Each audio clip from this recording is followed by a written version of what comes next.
DJ right in your face.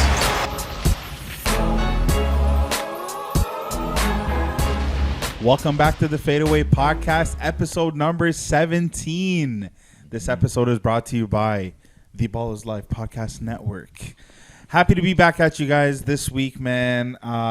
It seems like the last week the Raptors played like 30 games. It's insane. Because I think that they actually played 5 games. They played Monday, Tuesday, Thursday, Saturday, and Sunday. Yeah. 5 games in 7 nights or 7 days. Bro, it's wild, man. It's crazy. And it seemed like every night there was a different lineup. But before we get into all the fun and the hoopla, how are things going on your end, fam? We're good, man. Just working, staying at home because of the stay-home order. So, once again, we got to, sit tight and wait. Thank God we're an essential service, right? Yeah, exactly. But, man, yeah, that's it. But, watching every game every night just because there's so many games. So that takes up a lot of time, man. So yeah, for sure. I think before we start, we should say a quick rest in peace to the gentleman in Minneapolis. Yeah, there was an incident that happened, and he's 20 years old, I believe. He's a kid, man. Yeah. So it's tough. It's tough, and they all the major leagues actually postponed the games tonight. Yeah. So shout outs. I mean, prayers to the family. Yeah, for sure. Good move by the leagues, I guess, postponing, but prayers to the family. That's the biggest thing right now. He's 20 years old. What was his name? I'm trying to get his name. Dante Wright. Yeah. Dante Wright. So rest in peace, Dante Wright. Tough news, man. And it seems like in a city where just not so long ago the whole thing with George Floyd happened, it's kind of tough, right? Yeah. And we're not going to get too much into that, but just quick RIP to Dante Wright and the prayers to the family. Also, RIP to DMX. Oh, I know, man. Wow. That was a tough loss over the weekend. DMX is a legend. Yeah. Whether you listen to his music or not, I think you can appreciate the art and appreciate the legend. Yeah. I was not the biggest fan of DMX's music. I didn't grow up in hip-hop and rap like that, but I know that he's a legend, and so R.I.P. to him. And for sure. The other guy, man, that I always forget, but Prince Philip? Yes, yeah, wow. That was a big one, too, yeah. That was the same day as DMX? Yeah. He was 99 years old? Yeah. Man, yeah. What was his job? I have no idea what he did, man. Because it just seems like he was the husband of the queen.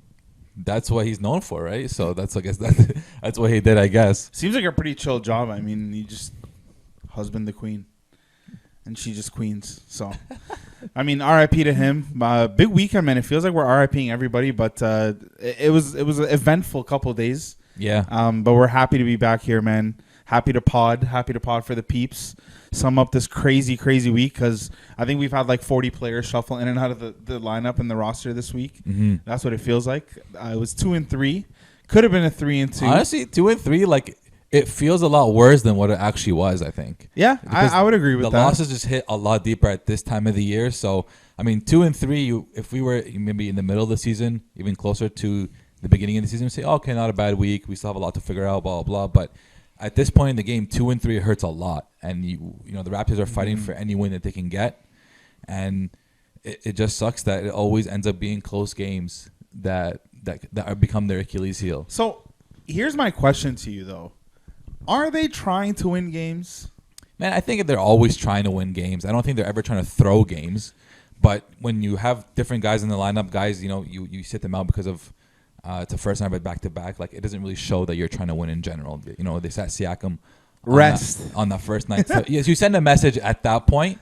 But man, I don't mind them doing that. Why? Nine games? What you said? 9 games in 14 nights, was it? Something like that. Yeah. That's why they're resting guys. So I understand from that perspective of it, but it just should they? I mean, want to win games? I mean, I don't like to purposely lose, but at this point, it just seems, the strategic thing is develop your young guys, which we're going to talk a little bit about shortly. But should they even try to win games? I feel like no one's gonna ever.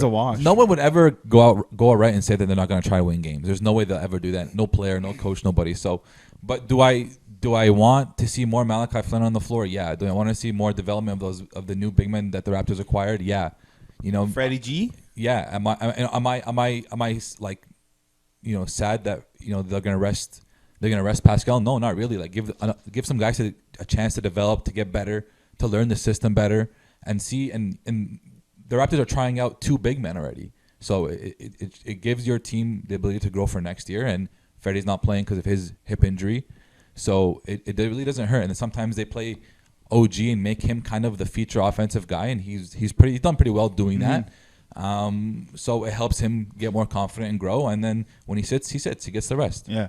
I mean, since you brought up the new big men, but since we've been on here, Montreal has doubled its population of Raptors players. Yeah. The Raptors have acquired Montreal's very own Kem Birch from the Orlando Magic. He was waived, and then they ended up grabbing him off the waivers. He signed, it was even before he was waived. And I was asking, isn't that kind of what's the word? Tampering. I don't know. I mean, I don't know the exact things how that is he going to ask them for? Hey, release me so I can go to Toronto. How did you know that Toronto wanted you when you're on contract? Yeah. Who knows what the official thing is? Is it one of the whatever? It's Kem Birch. Just let it happen. It's a Raptors. Let him go home, kind of thing. It's got to be surreal for these guys. He was talking about it, and he's like, "Man, I grew up watching the Raptors. Like, obviously, I'm from Montreal, just down the street." So just imagine, he couldn't wait to sign. He was like, his mom was texting him, asking him if she can break the news when it's official and stuff. So it's exciting. It's exciting for the team. Exciting for a country. Exciting for a city. Imagine that happened to you. You get the contract. You get to go back home. You get paid millions of dollars to play basketball for your hometown. It sucks that it's in Tampa. It sucks because I think having it at the Scotia Bank, I think they'll keep him for next year, to be honest. But But like I was saying before, it just gives the whole team the ability to grow, and that's what the Raptors need at this point. It doesn't look like the playoff push or the play-in push is too successful right now. Yeah. So you might as well kind of see what you've got and see what you can add for next year. Yeah. So let's talk a little bit about these young guys. So Freddie Gillespie, they brought up from the G League. I don't think he was on the 905, but they brought him from the G League. Yeah. He played in a couple games. Birch just played in the one game. But what did you see from Gillespie? I can start here. I liked a little bit from his active hands. I thought he was very active on the court. Yeah. He was jumping at shots, trying to block them. He's a pretty good rebounder. I mean, he's still a young guy with a lot of space to go. He's very energetic. That was the one thing I really stood out to me was he was after it. He wanted to get it, and he's not going to get you 20 points, 10 rebounds, but I think he was a pretty good utility guy. Yeah, a nice young player. I don't know what they have planned for him in the future, but he seems like a nice young player. What stood out to you from him? I think that, first of all, them signing Kem Birch kind of, not ruins his future, but makes his future a lot more questionable with the Raptors, because they're able to sign a guy like Kem Birch who's already kind of. He's a little older though. He is a little older, but in my opinion, Kem Birch fit more of what the Raptors need than a Gillespie. Gillespie's still a little bit undersized compared to Birch. Birch just is big, and he can rebound. And his ability to run the pick and roll and actually roll to the basket, he had a good couple layups, like running the pick and roll with Malachi Flynn. And he looked really good in that sense. Just as good of hands, just as good of jumping ability. He had pretty good IQ, and he knew where to be at the right time. So I think both of them were good, though. Both of them didn't really make any mistakes. So they always complimented the lineup that was on the floor while they were playing. So I think they're going to keep them both and really work out both and see who is going to win that one spot. Maybe they might add both of them, and then eventually, obviously, they're going to drop off Baines. Yeah, that'll be a big help. Interesting, because Birch's first game in, Baines was a DMP. A DMP, exactly. Coach's decision, no injury. He dressed. He was there. Yeah. Yep. DMP. So it's looking nice. It's looking nice in that perspective. We got to talk about that a little bit. We brought this guy in here, and imagine there was a point in time where Raptors fans, myself included, we're excited, man. You too, but I'm not sure. But I'm pretty sure you two as well. We're excited for this guy. You're like, yo, he was in a starting position in Phoenix, crushing it. He killed it. He did a good job, and I mean, that's just what it is. We expected more from him. He played better. He was a more effective 3-point shooter, better defender, more active on the court. This year, he he stunk it up. It was his to lose, and he lost it. Yeah. He lost it. Not only that, he was the third string now. Yeah. He was the starter. Yeah. It was exactly what you said. It was his to lose, and it just sucks that he just couldn't kind of grasp, I guess, the offense. Couldn't do much on the offense. Didn't really fit well with the team. He's not. I think the Raptors really need an athletic big, a guy who's really mobile, and a guy who can stretch the floor really well. The two new guys, they don't really stretch the floor that well yet, but they're like you said, Gillespie's pretty young. I'm sure you can develop also Birch and make him into a decent 3-point shooter.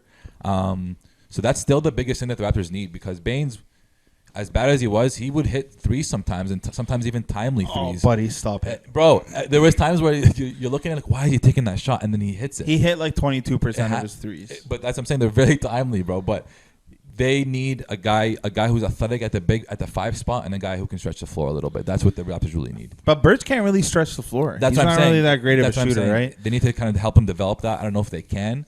Or would he always just be a backup center, maybe to come in and bring you energy, bring you rebounds? Yeah, like it's hard to assess, because when they say like, "Oh, what do you think of Birch?" It's like, well, what are we trying to do as a team? Like, are we looking at this as in we're trying to win games and make the playoffs, or develop, or are we developing? Because I really don't know how to assess this. And when people ask like, "What do you think of the new signings?" Like, okay, they're nice. Mm-hmm. What do you think of Kem Birch? He's nice. Like, what are we trying to do? They're not the saviors, though. We're not. We're not going to make a run and beat the top 4, 5, 6 teams in the East. Yeah, it's just not going to happen. Mm-hmm. Unfortunately, but that's just the reality. So it's nice to see young guys.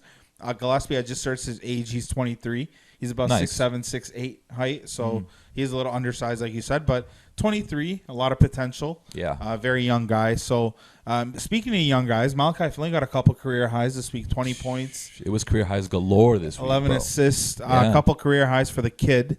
What did you like from Malachi? Because we were watching last night when Lowry came back, and he hit a couple threes in that fourth quarter, and we were like, wow. Yeah, he looks really, really good, really mature. It's almost night and day from the Malachi Flynn that was playing at the beginning of the season, because I think Nick Nurse's leash on Malachi in the beginning of the season was very, very short, and Malachi knew that, and maybe that didn't really help him in his performance. Now, when you had Lowry out, when you had both and Freddie out, you know you're going to get playing time. You know you can make mistakes. You're still going to be playing. He had 30-plus minutes, I think, in a few games.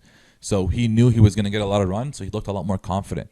And, the way he just commanded the team, the way he controlled the team, our offense wasn't really as bad as I thought it would be, having Pascal out, having Fred out, having Lowry out.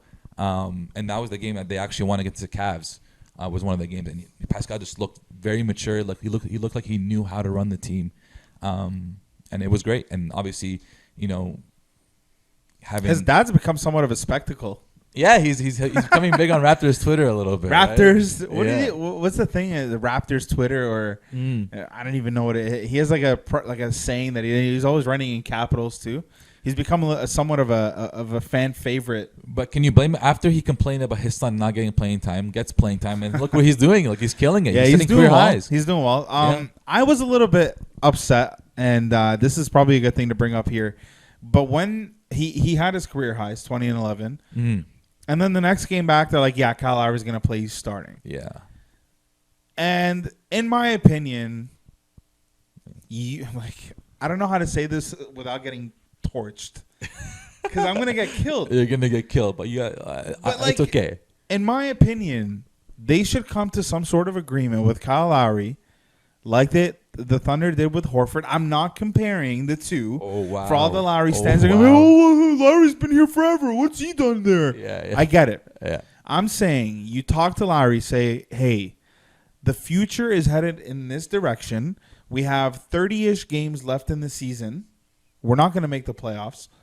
We could, but I don't think that's really top of mind right now. Mm-hmm. We want to develop these young guys, give them more minutes, give them more run, and that's just the way we want to go. You can use the facility. You can be around the team. Oh man. But you're not going to – producer Hero's chuckling in the back, but it's not a bad idea. Why? It is a bit of it's a terrible idea. Just listen, man. I understand your point. I think – I do somewhat agree to some degree with what you're saying. I do think the Raptors really do need to develop the young guys, and I think Lowry needs to take more of a, little backup veteran role a little bit. When Lowry came back for that one game against the Knicks yesterday, Malachi should have still started, and Malachi should have came off the bench. Lowry missed, I think, 8 or 9 games with a toe injury. You don't bring a guy back after missing 8 or 9 games and you start him. I don't think you do that. You got to try to work 37 minutes. It's just a poor decision in general on the coaching side. Mm-hmm. Do I think they should? what you told me off air before. You should send him home. Remember? Man, I meant send him home to his apartment. That was so good. But listen, I understand what you're saying, but I think he still needs to be a part of the team. I think there is importance there. Do I think he needs to get Lowry minutes and starter minutes? No, give him 25 minutes and How about 37? I know that's horrible, but give him 25 minutes and let him prove that he can still play, so he can get a good contract somewhere else. I'm okay with that. But he's also important to the team chemistry, to coaching on the bench. He's important to even Malachi Flynn's learning with him, playing together, watching him play. So I think he's important in that sense. Mm-hmm. He just needs a decreased role for the team. I agree with you there. I'll go halfway with you. I presented this point, and somebody in a forum I'm a part of responds. He says, "My point is that minutes does not always equal development. 26 minutes per game for Flynn as a rookie is more than enough for his development. I think the Raptors coaching staff would rather be playing him 5 to 10 minutes per game along with some G League stints, but because of injuries and how the season has gone, they've had no choice but to play. There's value in a young player being part of a winning culture, not a blatant tanking, losing culture." So what he's saying is he can, in his 26 minutes, playing behind Kyle Lowry, playing behind Fred VanVleet, being in a winning culture is more beneficial to his development than saying, we don't want to win anymore. Take the helm, figure it out. Mm-hmm. Now, I don't necessarily agree, only because I think what he's saying is blatant tanking, losing culture is different than saying in the last 30 games we want to develop, because we don't have a losing culture. The Raptors have a winning culture. They have a great culture top to bottom. Saying as a strategy, saying, the last 30 games, we're not saying we're going to go out and lose. We're saying we're going to give you more run. If we win, we win. If we lose, we lose. Yeah. But that's the direction that we're heading. Mm-hmm. I don't think that makes you a losing franchise. I don't know that would be bad for his development, because the coaching is still going to be the same. The players are going to be the same. The front office is going to be the same. The culture is going to be the same. The attitude is going to be the same. All you're doing now is starting Malachi instead of Lowry. Again, they're not going to do it because it's... Even if you don't start Malachi and you start Lowry, fine. Start Lowry, but don't play him 37 minutes. Keep him at 20, 25 minutes. Malachi exactly. Like Malachi was like 26. Lowry was 37. That's wild, yeah. I mean, like... It's not right. 33, 29, like 30, even then, like, I don't know. Lowry played well. To Lowry's credit, he played well in the minutes. He played very well. And that's why I'm okay with him playing 20, 25 minutes. I wanted to show that he can play still. In the fourth quarter, when they were making that comeback, and Malachi was hitting those threes, those 3 after 3. Yeah. And they didn't sub Lowry until like 5 minutes left in the game. Yeah. In that kind of situation, just ride it out. Let him play out. Let him play it out. Just ride it out. You ended up losing the game anyways. I'm not saying anything, but... I'm not saying Lowry lost you the game, but ride it out. See where he came down and he hit a couple big threes. Mm-hmm. Let him ride it out. He had a very good game. They both had a very good game, and so I definitely understand your standpoint from his development and him getting run no matter what. He's around champions at the end of the day, bro. Like, he's not around losers. So, there's no losing culture there, like you said. So that doesn't really matter. It's just about him getting more run. But a couple of other things that were kind of highlights of the week. Gary Trent Jr. Drops. What is he highlighting every week? Every week there's a new thing that he did. His first few games in, he goes and plays against the Wizards, hits a buzzer beater, beautiful buzzer beater, to win the game from 3. Was it a push off? It was, yeah, probably. I kind of went back and watched it like 150 times and. I don't know. That was a spectacular diving job. Brother, you and I are not... I mean, we are referees, but not really. But not NBA referees. I'm not claiming that anymore. I was kind of thinking about that the other day. I was walking around the house. So I was like, I don't claim that anymore. It's been like almost 2 years since I reffed the game. And even then, it was like men's league or like kindergarten. So listen, they didn't make the call. Did they? I would have loved to see... Did you hear anything about the last minute report, the 2-minute report? No, I didn't. I don't care enough. I would have loved to hear about that. The W, you're not looking for. We won. The Raptors won, though. So that was great. And it was just a beautiful... And that's what I loved about him. So he hit the buzzer beater against against the Wizards, and then a few games later against the Cavs, he drops a career high 44 points, and a week after breaking his career high, 17 of 19 shooting that game, and it was just he looks so comfortable. He looks like a vet. He's so smooth. He knows how to play the game, and that's the difference. Like, he looks like Dame. I was telling you, bro, he's coming for like Pascal's spot, man. Like, to be that featured guy, to be that the guy, give me the touches. He's coming for that, and he's young enough to do it. That's exactly the kind of guy we need, man. And just we need a guy who can make Pascal an option number 2, because then Pascal will thrive. Yeah, and no knock to him. He's just more smooth on the offensive end, man. He plays defense. He's still doing other things on the floor. He's rebounding for you. And he's only 22 years old, and he's athletic, and just the confidence he had getting that rebound and just dribbling up the court. Nothing was going to stop him. Nothing against in the way he just rose up and shot it. After games, beautiful. He's correct non-call. Kiro, correct non-call. The last 2-minute report, correct non-call. It was not a push-off by the league. Push-off job. Oh, wow. I mean, flopping job, not push-off job. But, man, he's just so confident, man. And that's the kind of guy you want to be the closer. They talked to him after games, and he seems like such a calm, dude. He's very so cool, steady man. guy. Yeah. But then on the court, he's a different beast, and he's like puffing his chest and yelling. Yeah. I love him, and he's everything Toronto. And I really hope that we can manage to keep him. Re-up him. Yeah, he's playing too good right now, man. I think that kid is going to be special. I mean, you give him one summer with the Raptors development. Mm-hmm. I think that kid's going to be special. And that would be very exciting. If he fits the timeline, he's going to be the guy. And like I said, it thrives. He thrives when he's Pascal's in number 2. Question for you. Mm-hmm. Did you hear, or not question because you brought it to my attention, but his comments about wanting to, or being wanted. Yeah. Happy that he's loved. That of course, you're gonna bring this up. Yeah. You know that people want him, or they want him here to contribute to a culture, to contribute to winning. And when we brought him in, there were people that were concerned because he declined 4 years, 53. He's gonna want exactly what we would pay Norm. Why are we bringing him in? This makes no sense. Yada yada yada. I came in here and I said, look. 4 years, 53 is about 13 mil a year, 52 mil. It's about 13 mil a year. Mm. He declined. I personally think Norm's going to get between 18 to 20. I don't think Gary's going to get that. I think Gary's going to get between 15 to 18. But besides the point. So a bit cheaper. I said, I have a feeling that there's a very real chance that this guy didn't re-up because he just wasn't a part of the picture there. Yeah. They have Damian Lillard, who's a superstar, super duper star. Absolutely. You don't get better than Dame. Yeah. And then you have CJ, who's right under him in tier of superstar, but not a superstar, but he's a star. He's a star. He's a star. He's an all-star. Is he an all-star? Yeah, I think so. What? He's a star. He's a star. And then you got Melo, you got Cantor, you got Nurkic, you got yada yada, whatever. You got guys who need the ball, man. But the top guys are Dame and CJ. Those are guys that play very similar positions to Gary. Mm-hmm. These are guys who are going to be touching the ball heavy.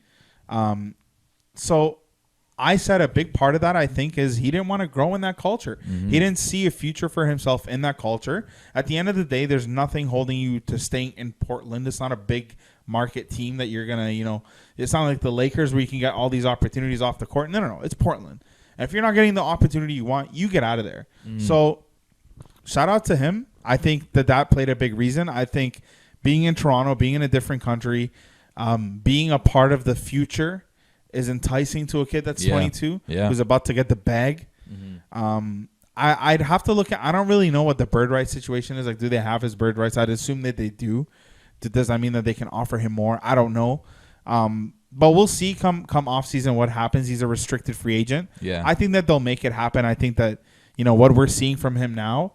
He's showtime. I'm gonna guess he goes for. I think he's gonna go in the 60s. 4 years, 60. Yeah, 15. 4 years, 60 to 75. Oh, that's high. Ooh, 75. No. Sorry, 60 to 72. No, I go 60 to 65. I think for 4 years. He's gonna get good money. That's for sure. Gonna get money, man. He's still gonna get cheaper money than Norm Powell, which is the kind of the whole point of this. And man, he's 8 years younger, 7 years younger. They got a star, man. I think he can be so good, and he's not even comfortable yet. He's just playing on the fly right now. It's the first 10 games. Yeah. So he's only 22. So you're loving the young guys. Think about it this way: that you and I now look at 25-year-olds as, these guys are young. Yeah. He's young to those guys. Yeah. And so let's put it in perspective. It's his third season in the league too. So he's been playing. He's been playing a good brand of basketball. And he's only 22. No, I'm just kidding. I'm just kidding. No, I'm just playing. But no, it's exciting, man. It's things to be happy about. It's exciting to see this guy do his thing, and he's getting the opportunity that he knew he deserved, that he was telling Portland that he should have gotten. And Portland, honestly, when you really look at it, Portland let this kid go for nothing. Absolutely, yeah. Norm is averaging just under 18 points for them. He was averaging 15 and a half for them. I mean, I really think that they messed up with that one, but they have a guy who's a super duper star, and they have to go with his timeline. Unfortunately, Gary does not fit that timeline. Norm does. And Norm might not even resign, so it literally might be for nothing, right? It might actually end up being for nothing, but you like with that one, you have opportunities that are right now, and you want to make a run. The window's there; it's open. So they make that move to go right now, and we kind of benefited from that.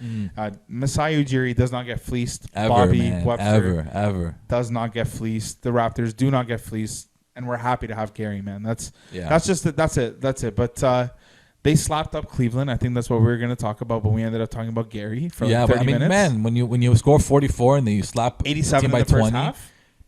Yeah. And it was a great revenge game. Utah Watanabe, career high. Yeah, and that was with there's no Lowry, no Pascal, no Freddie. Trade him. Oh my God. No, man. No, not that far. You're going to go. No. And I honestly, because we're going to address Pascal in a little bit. And I don't think you know what? I'll save it all for that. Save all for that. Yeah. But yeah, it was a great game. It was led by the bench. It was led by the young guys, the young starters. So I think the Raptors we got to see a lot of good promising things from them. They played so well. They played so well as a team. Bembry's been playing so well. Bembry's your guy, man. I love Bembry, man. I told you, man. I told you guy. When he wasn't playing, I was like, yo, why isn't he playing? Like, why is he getting that Matt Thomas treatment, bro? Before we go ahead and overclaim him, I just want to say he did catch some heat this weekend. Oh, yeah, I saw that. Yeah. I personally think it's all stupid. Everything that happens on Twitter is immature stupidity. Yeah. Whatever. His game, though. I'm talking about his game, man. Talking about his game. His game is strictly is smooth, man. He knows how to play. He knows where to be. Bams is fitting in. He is one of the best slashers in the league. Just his ability, man, you need to stop. Bro. Just his ability to read the drive and just slash. How many? Everybody who comes at me for what I say on this podcast, listen, better come at this guy. He just said DeAndre Bembry, one of the best slashers bro. In the NBA. Look at the tapes. All of his buckets, the majority of his buckets are slashing to the rim, and he gets an easy dunk. And his ability to read the plays, his ability to attack the basket, is just it's so good and it's so smooth. And he's not selfish. Like, what else do you want in a player like him? So honestly, the Raptors have very good depth in the 2-3-1-2 hybrid 1-2-3 roles like that. It's when you hit the 4-5 that it's like, it gets tough. Man. What is happening here? They need bigs now. So that's why I'm saying Gillespie, he's very raw. I don't know. Mm-hmm. And Birch, it's a small Birch is a sample nice size too. Backup guy that you can even find a backup and push him down to the third string guy. That's just the reality of the kind of player that he is. I hope with this opportunity he can prove to be that guy, even become a starter. I don't know. But I don't. Okay, there was a trade that I saw. Yeah. That somebody said this is a rumor trade for the summer. I don't know much validity about it, but I think it's cool discussion. Okay. Because I like this idea. All right. You're laughing though. So Pascal and Chris Boucher for Wiggins and Wiseman or their Minnesota pick, which is it's gonna be Minnesota's trash. It's gonna be top 3. So you give up Pascal, Boucher. Let's assume, for the sake of discussion, get rid of the pick. Yeah. Let's assume it's Wiggins and Wiseman for Boucher and Pascal. No. Do you say yes or no as the Raptors? I say no as the Raptors. Number one, Wiggins. I think Wiggins would be very nice on the Raptors. I would love to have him on the Raptors in general. I think he would thrive on the team, and I think he would be a great wing player to have offensively and defensively. Even this season, he's having a great defensive season, two-way season. He's been playing very, very well, man. He's really shown what he can do when he's in the right situation. So I think the Raptors can do that for him as well. But to give up, I think you give up a lot of firepower with Pascal and Chris Boucher, man. God bless him. He just had 38 and 19, bro. A career high. He's been killing it. But and then you have Wiseman, who I've watched him a little bit and I have him on fantasy, so I kind of know what he's been doing. Still very young, hasn't been the greatest, and he they did him dirty though. And he just tore his meniscus. This happened before the meniscus news. I'm not gonna lie, it happened before the meniscus news. So it doesn't work. But man, I think Golden State has really done him dirty. You think they are not doing minimized him? They're doing a terrible job of developing him. Yeah. They're right now. They drafted him and they thought he was miles ahead of what he is. Mm-hmm. This kid is a project. He played like 10 games last year, like legitimately 10 or 11 games the year before he got drafted. He's a project. Steph Curry is not a project guy. He's like 32. Prime. But you're giving up too much beyond that, on the firepower they're not even side. developing him. He moved to the bench. His confidence, and then he got hurt, and then he missed So you a want to couple save COVID him? tests. Is that what you want to do? I think. What, like- Look, I think you put Wiseman in the Raptors development. Oh my God, bro! Yeah, we've seen some things from that guy. Oh, That's fine. But I don't think he's going to be. hold me back, PK. I think the potential and the ceiling that Pascal and CB have are way higher than what Wiseman. I think this is CB's ceiling. He's 29. He's older than Pascal. So even this, he's been doing really well. He plays. I'm not saying nothing. Yeah. I'm just saying. So why that's would you it. want to give that up? Okay, but because Wiseman's 20. But he can. You're giving up the whole team for youth. That's not how Exactly. It's gonna work. But you it still need fits the veterans on the timeline, team. brother. You still need Chris veterans on the Boucher's team. not a veteran, bro. He would be by then. He became a starter last year. But he's been on the team for a few years. Like he's a guy who's played, bro. Man, And he didn't even play in the championship season, which was 2 years ago. It's his breakout season. You want to just throw him away already, man? Like give I'm the not guy a saying chance. throw him away. I'm saying give him no. to Golden State. That's not No. a throwaway. Go in over there. No, I think James Wiseman in our system would be filthy. He has unbelievable skills. He just needs a system. He needs to be developed. He needs to be given that timeline. I'm not saying anything, but Chris Boucher's not going to get better than this. Do we really care about Chris Boucher giving us 38-19? Did we win that game? No, we didn't win that game. No, but that's not. But still, he's already seasoned. He already knows how to play the game. I was very scared that you were going to say Wiseman. yes, we won that game. I'm very glad that we didn't win that game. Man, listen. I get it. You want to get younger. You want to get these young guys. You want to develop these young guys. Raptors development, whatever. But Chris Boucher is also a product of Raptors development, and he's been playing well for one season. It doesn't mean you act like it's never going to happen again. He's still a valuable asset to that team. You bring in a guy like Wiseman, who's still raw, who you have to develop all over again. You have to give him all of those minutes to develop. It's a plan only for him. Who can shoot threes and Euro step and dribble up and down the court. But he's still very slow, though. He's not as mobile as you think he would be. I think he's ahead though. of Boucher 2 years ago. I mean, probably. Boucher's just having a season, bro. But I think But Boucher, that shows his Boucher development, is benefiting man. off a lack of scouting report. I think next season, exactly what happened with Pascal. I think next season he's gonna come back and he's gonna do absolutely nothing. Oh my God, Pascal's got this spin move is fantastic. When did he last spin successfully? When did he hit a corner three? We should get on to that. We should really start talking about Pascal Siakam. Before we get into the Twitter stuff, he double dribbled. That was hard to watch. That Like, was very hard to watch. Raptors were down 2. 13 seconds left. They steal the ball. Fast break. 3-on-2, fast break. Yeah. He's the middleman on the 3-man weave. Looks to the corner to Gary like he's going to make the pass. Should have made the Chokes pass. it. Should've Walks or double dribbles. Double dribbles. Turns the ball over. They end up losing the game. And yet again. Yet again. You a coach? That's definitely going to be the episode cover. But yet again, a last minute situation in which Pascal was unsuccessful. Unfortunately, I'm not gonna knock everything on this. Like, this was just unacceptable. Like, you got to be more aware, man. Like, you just got to be better than this. First of all, like, it's a 3-on-2. You should be attacking the net. I don't know why you're kicking it out to the corner. It's a 3-on-2, and you're like running. You're pretty good at running the break, and you have Lowry to your left. So that's that. Is this slander to hold him accountable to this? No, everyone. That's the problem. Everyone takes it as Pascal slander. If you say one piece of constructive criticism towards him, we're not condemning him for everything that he does or he doesn't do. He still has games where he's played well and he's contributed to the team. But in moments like this is where the Raptors really need you, and that's why it's so much more. It's amplified because this is you're supposed to be your moment. So for him to once again come up short in kind of a game-winning disappointing situation is very disappointing, honestly. But that's why I'm really okay, and that's why I really like having Gary on this team.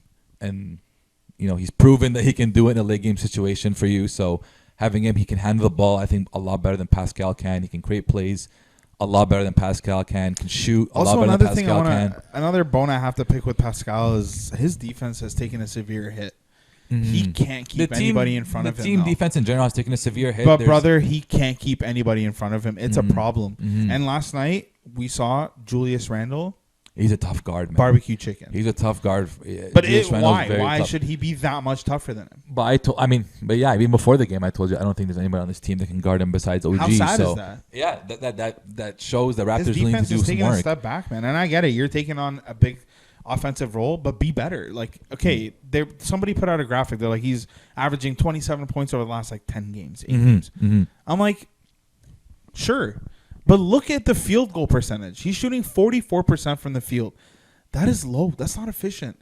Because some games, he has efficient nights, so it pushes it up. But some games, he'll be like 7 for 21. Yeah. Or 8 for 22. Well, Pascal, since February, is 29 for 105 from outside the paint. Since February. And what's the percentage? That's like 30. That's under 30%. It's 27% from outside the paint. And you want to tell me he puts up 27 a game? Yeah. Okay, do some research. Yeah. Dig into it a little bit. It's tough. The guy posted the graphic with the field goal beside it. Brother. He has great games, but like you said, they're not efficient games, and that's why the Raptors end up losing those games. It's the reliance on him to take so many shots to get to 27 points. Another thing yesterday, right? Lowry, he had a great game. What did he end up with yesterday? 16, I think, and some change yesterday. He had no. He had 16 in the first and 4 minutes left in the fourth. He had 19. Lowry, great night, 19 points, buddy. He had 16 in the first. Yeah, it doesn't take away from his night. 16 of the 19 3 hours ago. It doesn't take away from his night, man. You can't be so critical on these guys, bro. They all sometimes you get going. We saw it. Sometimes Norm was the guy to lead out. I think I have to be critical because nobody else is. The amount of complacency on Raptors Twitter, we've now converted half of them into Portland fans. Yeah, I know. That's the amount of complacency on Raptors Twitter. It's not bad to hold this guy. Look, and we gotta make a distinction because there are flat out people saying trade Pascal. And I know I just mentioned a hypothetical situation, but I'm not preaching to trade Pascal. Yeah. I'm saying that's an enticing offer. Wiseman is, wow. But I'm not saying Wiseman. I'm not actively get rid of this guy, get rid of this guy, get rid of this guy. No, I don't think so. But there are people that are saying that. There are people slandering him. We're not slandering. We're not dissing. We're not disrespecting at all. We love Pascal. We love to see that a guy that we developed internally is a max contract guy. Yeah. But we want to see a little bit more, man. It's been a year and a half. Yeah. It's been a very tough year and a half to watch him. It's been, the first part of the year when he became an All-Star, that was great, man. It was fantastic. It was such a good feeling that the max signing, the max guy was. I felt like I was dancing on there. It was panning out, on the court with him. But but that's what really gets me is that I know he can be a better player. And everyone brings up all these excuses about fatigue and then COVID fatigue and everything, but everyone's going through the same thing. Obviously, a bunch of guys who have had COVID and it's affecting them in a negative way. But I think he can still be that All-Star caliber player. It's still in him. He still got it. You don't just lose it overnight. I think if he just puts in the work mentally, especially, he can be that guy. So I'm looking forward to next season to see everybody healthy and everybody hopefully back in Toronto. Another thing I want to mention about the Raptors development, which you were just questioning me about, they have just about everybody that's a part of the 905 has now signed. It's crazy. An NBA contract, which is another testament to the development. So you're telling me if we can get Alize Johnson a long-term deal with Brooklyn, we can't get Wiseman on the court properly in half a season. So why can't we do that with any player that we bring in? We do. Every player, bro. They turned Chris Boucher into 40 and 20. That was wild. Are you kidding? I think that was the first since Chris Bosh. I think it was it was that long ago. He was legitimately he was 1 bucket and 1 rebound away from 40 and 20. What a game! Let's go CB. Crazy style line. Then they signed his best friend. Yeah, that's pretty cool though. I like that. It's really cool, man. So that was all in all, it's been kind of the same week that Raptors fans have had all season. It's been a down week. 5 games. It's tough. It's tough, and they're gonna play I think 5 in the next 6 nights or 4 in the next. So they, I have it up here. They played Tuesday, Wednesday, Friday, Sunday. So only 4 games this week, thankfully. It's wild. Who are the 4 games you asked? Well, they got the Hawks and the Spurs, tough games. Tough, and then they got the Magic and the Thunder Friday, Sunday, which should be winnable games, but who knows? I mean, we just lost to the Thunder, and the Magic are kind of playing better without their whole roster. Right. Let's talk a bit around the league before we wrap her up. I didn't tell you about this before, but we can talk about it on the fly. Chicago's only 3-6 since getting Vooch. Yeah, and Zach LaVine struggled a little bit. I know he exploded in his last game, but before he's been really struggling with playing with Vooch, I think, and sharing those minutes and sharing the rock with him, and that's what happens, man. They're rocking some weird lineups out there, man. They had a lineup. It was like Vooch, Tice, and Markkanen. Yeah. They had a very extra big lineup. You're right. Yeah. And like Thad Young maybe in there. It's not easy to bring in a guy mid-season and make him mesh. So especially an all-star. Especially now you've got 2 all-stars. You have 2 guys who both need the ball to be effective. Vooch is a pretty good passer. I think they can really use him a lot more as a playmaker. But Zach LaVine's not used to sharing the ball with anybody, and I have him in fantasy, and he's struggled ever since he's come to the team. So and then one night he didn't struggle. He had 50. Yeah. Right. Vooch had 25, and they still lost the game. Yeah, to the Hawks. Yeah, and I think that like you said, picking up a player of that caliber mid-season is difficult. Tough. Incorporating him is hard. So I get that aspect of it. I think that going into the offseason, they're going to say, well, what do we got to do now? We have Zach and we have Vooch. What do we do now? And then you got to build from there. So I'm not so much against it, but it's slow. It's slow. It'll come around. Maybe give it a season to really see how they're like begging for us to get a playoff spot. They keep losing games, but I know. We're not having, and then they beat us last week. So tough out. The Clippers are having a sneaky great season, so they're on pace for the best offensive rating in NBA history, which was set last year. Yeah. By Dallas, they're better by 2 points. Yeah, and they're actually on pace for the best 3-point percentage. I think they're better than 42 and change. Damn. Wow. As a team, so volume, it's really good, man. PG, like putting up 30 plus, like it's nobody's business. Very, very efficient shooting. Both him and Kawhi's dunking on people, him and Rondo, getting posters. They lost Pat Bev. Him and Rondo, but Rondo is looking great in there. I mean, they're just having a quiet season. The issue with the Clippers is that we don't care until the playoffs. Yeah, you've proved that you can have a great regular season and choke it away. We don't care anymore. But they're looking good. Senior is having a couple. Senior Marcus Morris had a couple nights. He had a season high last night. But I mean, they're looking good, man. We'll see how the playoffs looks. They look deep, and if they're healthy, if they have the right guys, I think that they can make some noise. I would love a Lakers Clippers conference final. That'd be great. We need that. We absolutely need. That would be a great one. And last thing on my list here, I don't know if you have anything else, but last thing on my list, A-Rod buys Minnesota. So that's A-Rod had a buying group. They bought the Timberwolves. Yeah. So where do they go from there? Do you want to see them in Seattle? Do you want to see them in Vegas? Do you want to see them in Montreal? There's been some noise. There's been rumors now. There's been some noise about Montreal getting a team. So yeah. And I think they're getting a CEBL team in 2022 as well. So excited to showcase the talent down there. But where do you want to see them? I mean, I would never ever wish the loss of a franchise upon a city, because that is hard. But I would love to see them go back to Seattle. I think that the Minnesota fans at this point have conceded that maybe the loss of the franchise is just the best for everybody, because it's like every year we just get disappointed, heartbroken, and it's just been an atrocity for so many years. But they've got a good young core there now. I assume. Hopefully, sounds exactly like when the Sonics were stripped of. I know. Of their young That's core, so sad. Right? But I assume A-Rod the champion, so he probably knows what running a good organization is like. He's got money. He's got money. He's big time. Exactly. So hopefully new ownership will be changed. A-Rod ain't running no team in Minnesota. Yeah, and that too. I don't think he's gonna run the team there. He's not running no team in Minnesota. He looks like the type to move it to Vegas, to be honest. He looks like that kind of guy, man. It I can see that happening. I can see it. That'll be tough. It'll be very tough. But listen, man, like new ownership sometimes is the best thing that could ever happen to a franchise. So this is one that really needed it, because they've been struggling a lot, and they've got some good pieces there, good young pieces. So, Cat's still there, Russell's there. Obviously, he's not playing. He's in and out because of injury. Anthony Edwards, a good young rookie, so they can start to really Chris Finch looking good, looking like he can squeeze some wins out of these guys. He looks pretty good as the coach there. So who knows? Yeah, so that's that. I mean, the Raptors have a 4-game week ahead of them. We're excited to come at you next week to talk about it. And until then, hasta la vista.